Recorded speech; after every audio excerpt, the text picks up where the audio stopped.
আজকে বান্ধবী এটা কি বললো আর মশার দুধ দিয়ে এটা কি বানিয়ে দিল।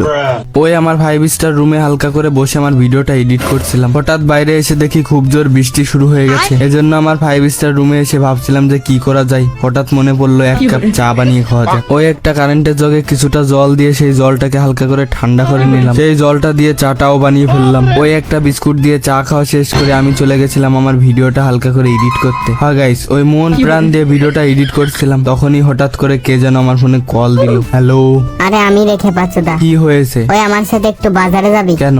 ওই হালকা করে একটা জাঙ্গিয়া কিনতে যেতে হবে। চলো হালকা করে একটা বন্ধুর জাঙ্গিয়া কিনে দেওয়া যাক। এজন্য আমি প্যান্ট জামা লাগিয়ে আমার বিল্ডিং থেকে বেরিয়ে একটা কলে গিয়ে পাটা হালকা করে ধুয়ে নিলাম, তারপর বেরিয়ে গেছিলাম ওই জাঙ্গিয়া কিনতে। জানো এই দেখো সেই খেপাচোদা ইউটিউবার, ইউটিউবে ভিডিও বানায় কিন্তু ওর ভিডিও কেউ দেখে না।